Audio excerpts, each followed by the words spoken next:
Any response to those who would say, who are criticizing the White House, saying that this seems like a ploy ahead of the midterms? Look, the president, I would say this to folks. Should the president not do everything that he can to lower prices? Should he not continue to keep his promise to give American people a little bit of breathing room? You know, that's the promise that he's made. Should he not do that? And so that's what you're seeing right now. This is something that he has done throughout the summer. This is something that he has done to address Putin's price hike. And this is something that he has done to meet the global challenges that are in front of us. First of all, stop talking about Putin's price hike. If we had the Trump era energy policy, we wouldn't even be talking about the Putin price hike. But everything to bring down the cost for families, you mean like opening up drilling, completing pipelines? Here's a quote from CNBC. Quote, the Biden administration plans to sell oil from the Strategic Petroleum Reserve in a bid to dampen fuel prices before the next month's congressional elections. The source is familiar with the matter said on Monday.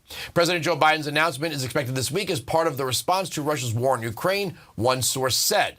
The sale would market the remaining 14 million barrels from Biden's previously announced and largest ever release from the reserve of 180 million barrels that started in May. The administration has also spoken with oil companies about selling additional 26 million barrels from a congressionally mandated sale in fiscal year 2023, which began October 1st, a fourth source said. Okay, my next guest is the former Lazard managing director and author of the book Why America Matters, Michael Wilkerson. Thanks for joining us. Happy to be here. Appreciate it. Okay, they can't just use the Strategic Petroleum Reserve to win an election. I mean, I guess they're doing it, but sooner or later, they're going to have to replenish that. And that means spending taxpayer dollars to replenish the Strategic Petroleum Reserve, which is really in reserve for real emergencies and the military. But eventually, the prices are going to go right back up. Yeah, this was a strategic folly from the beginning. We took something that, as you said, is a security asset, not a political asset. Never intended that the SPR would be used as a price control mechanism to lower prices. It was never intended as a vote buying mechanism. And it's putting the United States in danger. And I hope that it doesn't come to pass. We find ourselves in a situation that is a real emergency where we need to use it. The idea that we can just replenish it and fill, remember that it was filled the first time when gasoline, as an example, was below $2 a gallon.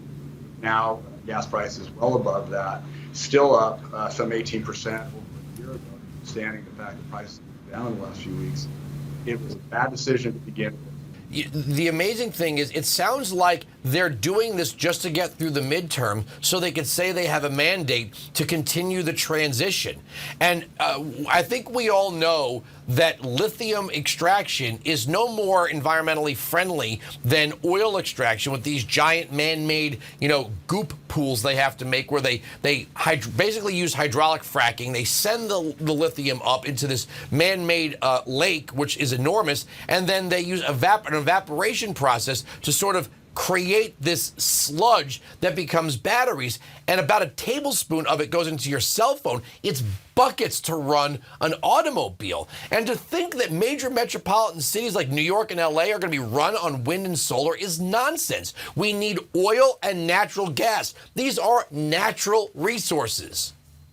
That's right. And we have to remember that everything that we run on today, our modern civilization, is built on gas and oil. The idea that we can just magically wave the wand and make all these things happen, a zero emission future, is just complete lunacy. And the reality is that these leaders know it. They're cynical about the decisions they're making, and they are damaging not just the economy today, but for our long-term strategic future. It makes no sense whatsoever. And they need to reinstate a strong U.S. energy policy, including getting Keystone XL back online and similar projects. I don't understand the logic. Joe Biden shut down Keystone, but then lifted the Trump-era sanctions on Nord Stream, and his excuse was it's 95% complete. Okay, well, why would you let Russia complete it? Why would you stand aside as Germany gets hooked on Russian oil and natural gas, which the German people should be very upset at their own government for. But Donald Trump warned us about this 4.5 years ago. He said it would be bad for NATO and global security if Germany and other NATO allies got dependent on Putin. Not only did he say it, he actually did something about it, to your point. We had true energy independence in the United States for the first time in decades. We were a net exporter. We had opened up lots of reserves, lots of options, and were able to set the tone on pricing around the world for that reason. Today, we are a price taker. We're at the mercy of OPEC Plus, as we've seen within the last couple of weeks. They will call the shots, and unfortunately, we're going to have to take them until we make the changes required. I never thought we'd be begging Venezuela for anything. I mean, we're talking about a country that's economically going back to the Stone Age, and we're begging them for oil. We are, and then we'll look at the situation that's happening in Europe with the sabotage of the Nord Stream pipeline. What was already a bad situation in Europe for the winter is likely to become a terrible situation. Now, can the U.S. benefit from that? Of course.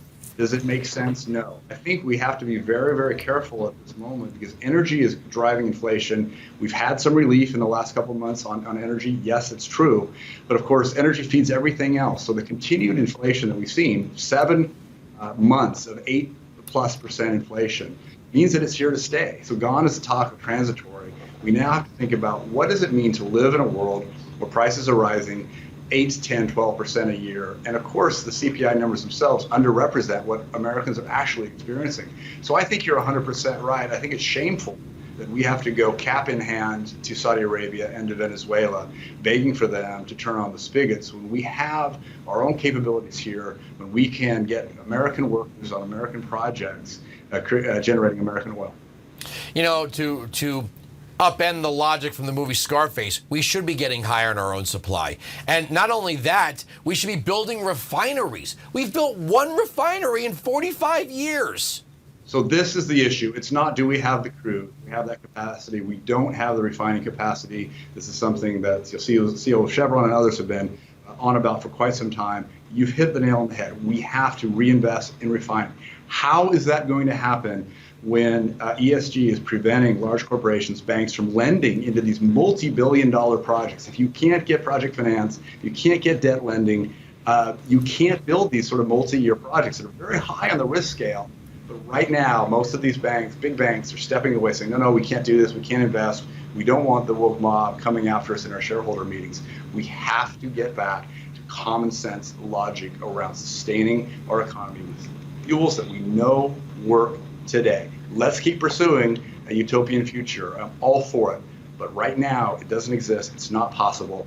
We have to be realistic. And as you said, we need to invest in refining capability.